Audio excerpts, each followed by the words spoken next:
పానీపూరీలు అంటే చాలామందికి ఇష్టం అవుతుంది కదా. చూడండి మన ఇంట్లోనే ఎంత బాగా చేసుకోవచ్చో పానీపూరీలు. చాలా చాలా బాగా చేసుకోవచ్చు, చాలా టేస్టీగా ఉంటాయి. మనం బయట చేసుకునే పూరీలు ఎందుకండి కదా, వాళ్ళు హెల్తీగా చేయరు. మనం ఇంట్లో చేసుకోవడానికి ఎంత బాగా చేసుకోవచ్చు అనేది నేను డీటెయిల్గా లాంగ్ వీడియోలో చూపించాను చూడండి. దీనికి పానీ ఎలా రెడీ చేసుకున్నాను, లోపల స్టఫింగ్ ఎలా చేసుకున్నాను, అలాగే ఏం పిండి కలిపాను, ఎన్ని పాళ్ళల్లో కలిపాను, అవన్నీ కూడా డీటెయిల్గా లాంగ్ వీడియోలో ఉంది. తప్పకుండా మీరు చూడండి, చూసి ఎలా వచ్చిందనేది నాకు కామెంట్ సెక్షన్లో తెలియజేయండి. అలాగే మీరు కూడా దీన్ని చేసుకొని చాలా హెల్తీగా అసలు బయట తింటే మనకి ఆ పానీ పాట్ చూస్తేనే ఒక రకంగా అదంతా కారిపోయి తినడానికి కూడా ఇష్టం అనిపించదు. చూడండి ఎంత పలుచగా చేసుకోవచ్చు, చాలా చాలా బాగా చేసుకోవచ్చు. మనకు ఆ బయట తింటున్నా కూడా ఒకవైపు తింటుంటాం కానీ లోపల ఒక ఏదో గిల్టీనెస్ ఉంటుంది. దాని బదులు ఇలా ఇంట్లో చేసుకున్నాం అనుకోండి, ఎంతో హెల్తీగా చాలా మన ఇష్టం వచ్చినట్లు.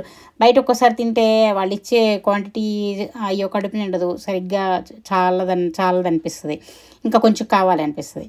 అదే మనం ఇంట్లో ఇలా తృప్తిగా చేసుకున్నామంటే అసలు ఎన్ని కావాలంటే అన్ని తినేసేయచ్చు. అలాగే టేస్టు దానికి ఏ మాత్రం తీసిపోదండి, చాలా చాలా బాగుంటుంది. చూడండి పూరీలు చక్కగా పూరీలు రెడీ అయిపోయినాయి. ఒకటి వేసుకొని అది ఒత్తుకుంటూ మళ్ళీ రెండోది వేసుకొని దాన్ని ఒత్తుకొని మళ్ళీ ఇలా చక్కగా ఒక 4-5 పూరీలు ఒకేసారి వేసేసుకొని తర్వాత రెండో వైపు తిప్పుకొని కాల్చుకొని తీసేసుకుంటే మంచి హెల్తీగా చాలా టేస్టీ అయిన పానీపూరి రెడీ అయిపోతుంది. దానిలోకి పానీ కూడా చాలా బాగుంటుంది, స్టఫింగ్ కూడా.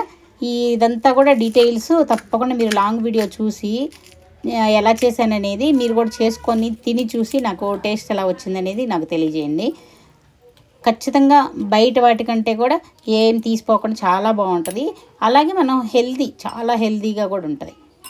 ఎంత బాగుంటుందో చేసుకొని చూస్తే మీకే అర్థమైపోతుంది. మేమైతే చాలా ఎంజాయ్ చేసాము చక్కగా. మీరు కూడా తిని ఎంజాయ్ చేయాలని నా కోరిక. ఓకే.